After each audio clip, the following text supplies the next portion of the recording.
So we got our bandwidth, right? Let's just write the word there. Band with. Give me a sec. I gotta just taste a little bit. You know, you want to spin it all in there, all that goodness. It's hot though. Mm. Mm. Mm. Mm. Mm. Mm. Mm. Mm. Mm. Mm. Mm. Mm. That's right. It's good. Mm. Mm. Mm. Mm. So we got the chili, your green onions, your cheese, and your green onion, and your sour cream. Mm. Mm-hmm.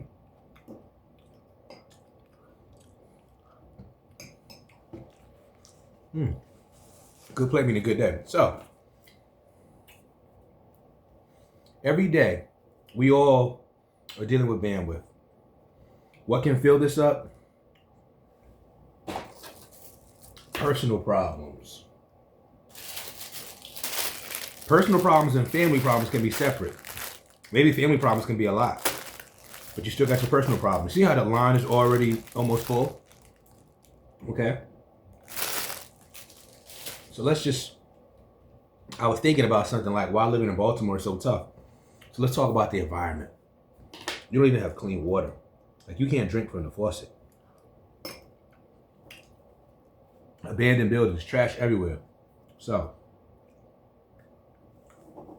we wake up to chaos. Your bandwidth struggling there. Poor education. Baltimore City Schools is one of the worst education systems I've ever seen in my life. One of the worst.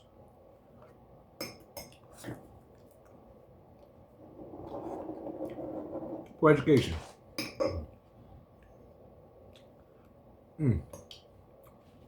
There's an Instagram account called Murder Inc. Bmore. So, you know, you ain't got the nicest neighbors. So you got a poor environment, poor education, and you don't have good people around you. Look at that, half the circle full already. And this is just surface level. This is baseline. Baseline means everybody got this going on. So we got a poor environment, poor school system, so we're poorly educated, which is why we got bad neighbors. Because poorly educated people do bad things. They don't know any better. Part of why they say, if you know better, you do better. Which is why, when I see schools that are assigned for boys, especially black boys, in a city that has an issue with black males, I think it's convenient. But anyway, so we have no environment because it's dirty, it's trash, it's corrupt. We have no education, hence why we have people. The next one, why our community is bad. We don't have good people around us because they don't know any better. They're not educated. They have to learn to do better. All right. Then resources. Poor resources. Because half of the people struggling can't even get help. I can read you so many people's stories that tell you about going to agencies after agencies, getting just handed listings of calls for numbers that either they don't work or they don't have anything. So people are left helpless. Chili good, sorry.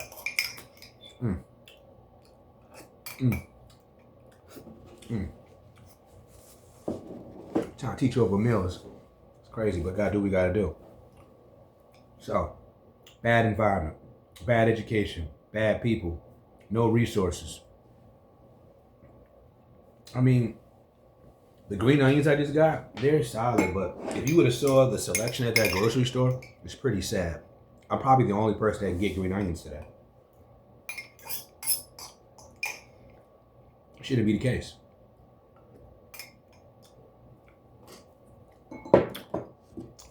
And so, I want you to realize we've almost filled up all the bandwidth for Baltimore, and we don't talk about any personal problems like your relationship, be it personal, family, intimate.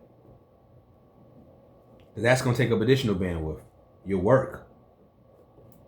You getting paid right? Because if you're not, that's going to take up more bandwidth. Actually, I would argue sometimes getting paid, if you're getting paid well, that can help alleviate or maybe give you more bandwidth, you know. But again, your pay, the work environment. If you got a bad work environment, if you're getting paid well, that's going to be more bandwidth. All right. Then there's your health. We haven't even talked about that. People don't think about that, especially, and just, I don't know, maybe this will make me a little vulnerable, but I think a lot of my friends that are parents, they, and especially family members that have kids, they don't ever think about other people in terms of health, because people that have kids always assume that if you don't have kids, everything could be fine for you. As if people don't have diseases, ailments, all kinds of struggles that they may have to go through. But the reality is that, again, going back to bandwidth, the issues, you know, a low-educated society won't have empathy because they don't know that other people have feelings, that other people go through things. They assume that it's just what I go through is everything. That goes back to that lack of education there, you know. And so I show you this diagram because I want you to realize how much everybody's going around struggling. So this originally was, if you rewind the tape, was just a white space, right? You see how full it is? You see how full it is? Most people's bandwidth is really looking like this.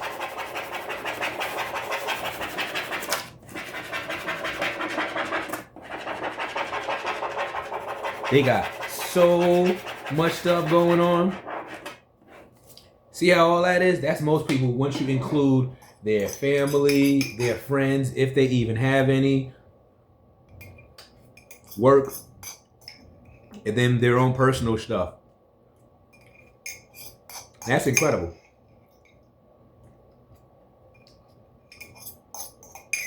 Incredibly bad.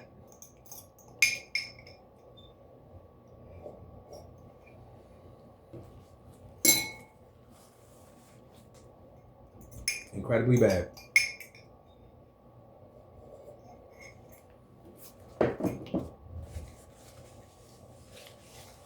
So, I might have to give me some more chili.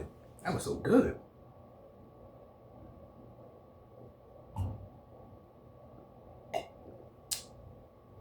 And a half busting. Oh man, you know, we gotta get some more chili. I'm sorry, hold on. All right, and so what's inspiring this conversation is I saw a brother, really watch brother, by the way. He makes a lot of interesting videos about Hall of Fames and stuff, but he talked about how brotherhood is gone, and that's what men are looking for. That's what men are hurting for the most. And I have, sadly, I have to agree. It is gone. But it doesn't have to be. And this is the reason why I'm talking about bandwidth. Bandwidth is one of the reasons why we lack brotherhood. Because most men are walking around with so much going on their own plate, they do not feel they have the capacity to process or be there for anyone else. And I always go back to, when I say this statement, I think about that moment I was on my FTX.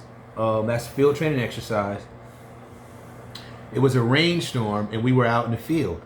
And I just remember, I always say, embrace the suck. I was so miserable, I didn't care anymore.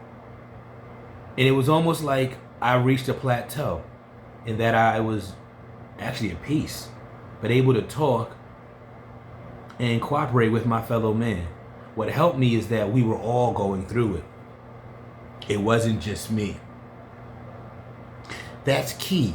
You see what happens in life, a lot of us are going through things and you really feel like it's just you. It could be just you because perhaps you're in an environment where no one else has experienced it and they do not have empathy. Because when we have empathy, we don't have to experience something to make somebody feel supported. But when we struggle with empathy, we can make it feel like it's just a them thing. What's interesting about this is that I find that African Americans really struggle with empathy. And it's interesting because we talk about problems on a global, on a world, on a group level, but individually, we don't acknowledge it. We all have to push through. But we'll sit back and we'll look at things on a group level and acknowledge the disservices, the disenfranchisement and all that. But when we look at each other individually, we see somebody that sucks. We see someone that needs to do better.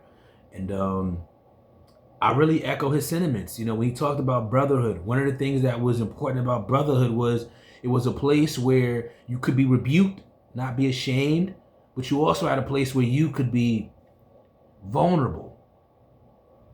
Like sometimes for some men, you need a space where you can have your come to Jesus moment and acknowledge your own flaws. And then an inspiration comes and takes you over.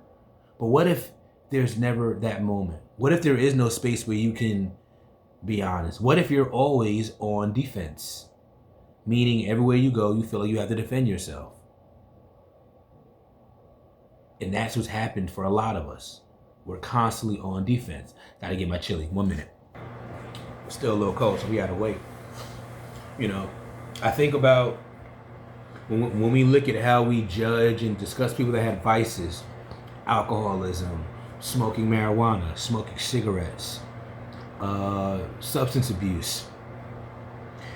A lot of those things start off because somebody has some type of pain or suffering that they're enduring, and they need something stronger than what they have internally to manage. I say that because we just talked about how people struggle with brotherhood. That's a missing thing. But now I'm going to talk about, and keep in mind this bandwidth piece here, about how we have people that struggle with managing their own. It could be pain management. It could be depression. There's so many different things that people are struggling with. But when we start to use substances to help us operate and manage,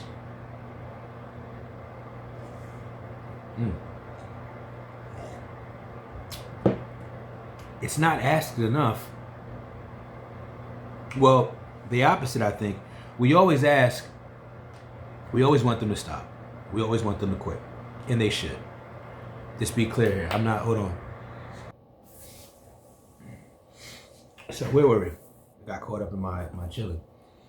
We're talking about people that have substance, that struggle with things, coping. So remember this bandwidth. Their bandwidth's full. They got to deal with all this by themselves.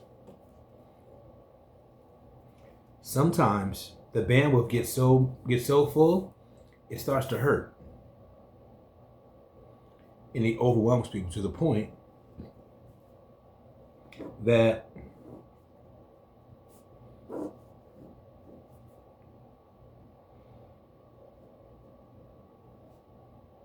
a beer, sorry, doing that real fast, a beer,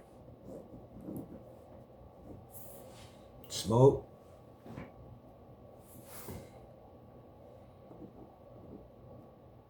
pills, all these things in their mind lower the bandwidth, even if it's just temporarily.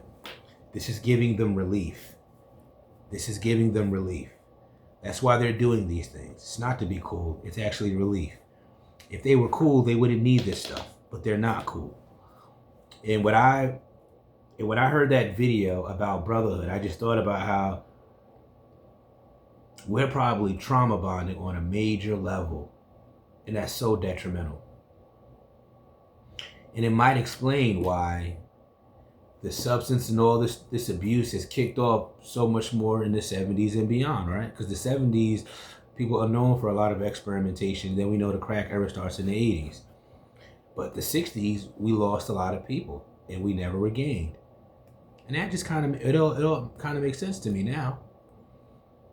But yeah, man, I really want to talk more about bandwidth. I'll do some more lessons on that. Just for yourself, remember that every day you wake up, there are things that you're dealing with. You need supports, like conversations like this with somebody where you just kind of talk nicely about whatever it is. It's not always about getting a solution. Sometimes it's not going to be a solution. It's about having understanding.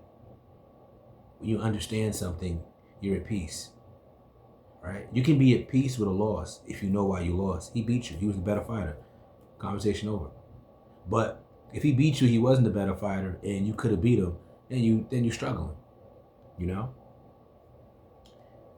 So I'm gonna get back to this last bowl of chili before I head out. But I'm gonna put some of this up, and I might even do another rendition of this later. All right.